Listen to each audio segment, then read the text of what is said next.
As propriedades coligativas são um conjunto de propriedades físicas de uma solução que dependem unicamente do número de partículas soluto presentes, não da natureza dessas partículas. Essas propriedades incluem o abaixamento da pressão do vapor, o aumento do ponto de ebulição, a diminuição do ponto de congelamento e a pressão osmótica. Em outras palavras, as propriedades coligativas são consequências das alterações que ocorrem na solução devido à presença de soluto, que interferem nas interações intermoleculares da solução.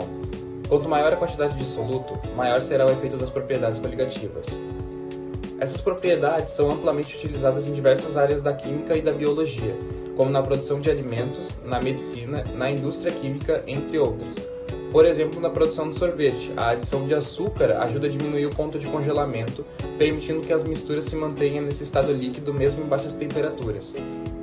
Em resumo, o estudo das propriedades coligativas é essencial para entender o comportamento das soluções e suas aplicações em diversas áreas da ciência e da tecnologia.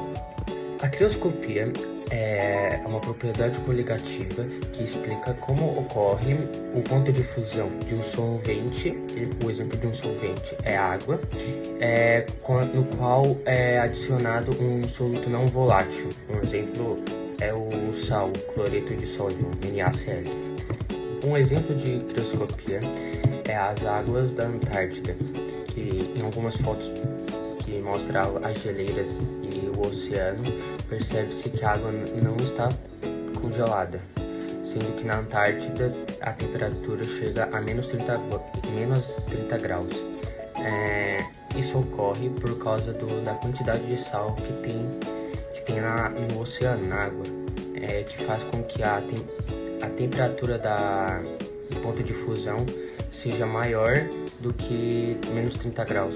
Isso faz com que ela não fique congelada. Os materiais necessários são 2 beckers, 2 tubos de ensaio, sal, água e gelo. O procedimento é preparar um tubo de ensaio com uma solução supersaturada de água e sal e outro tubo de ensaio com só água. E depois mergulhar os dois num becker com gelo e sal e comparar qual dos dois líquidos vai congelar mais rápido. E agora a gente vai colocar em prática experimentos sobre crioscopia. A gente vai precisar de 2 copos com água. Aqui só tem água, mas aqui a gente tem uma solução saturada com sal. E também a gente vai precisar de 2 recipientes. Nesse caso são 2 forminhas de picolé. E no limite máximo cabe aproximadamente uns 9 ml. A gente vai ter que pegar e colocar a água, nesse caso aqui é só água, e também água com sal, as duas no congelador, para ver qual delas vai congelar mais rápido. Nesse experimento, a amarela vai ser a água, só água, e a vermelha vai ser a água com sal. Daí agora a gente coloca as duas no congelador.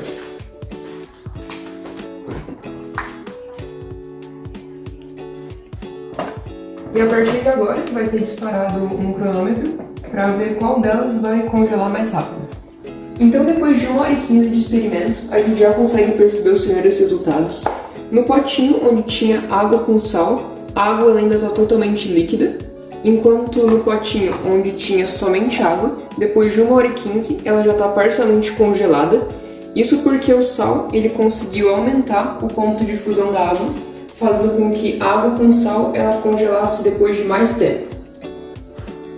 Você sabia por que o sal faz o gelo derreter? Jogar sal no gelo faz com que ele derreta, porque a temperatura de fusão, que é a passagem da água do estado sólido para o líquido, diminui. A temperatura de fusão da água é de cerca de 0 graus, mas quando se joga sal no gelo, a fusão ocorre a uma temperatura inferior a essa. O efeito do sal em diminuir a temperatura de fusão da água é usado nos países onde costuma nevar. O sal é jogado nas ruas e calçadas para derreter o gelo. O mesmo efeito pode ser usado para tornar bebidas mais geladas. A água líquida conduz melhor o calor do que o gelo. Além disso, o líquido resultante da mistura de gelo e sal está a uma temperatura abaixo de 0 graus.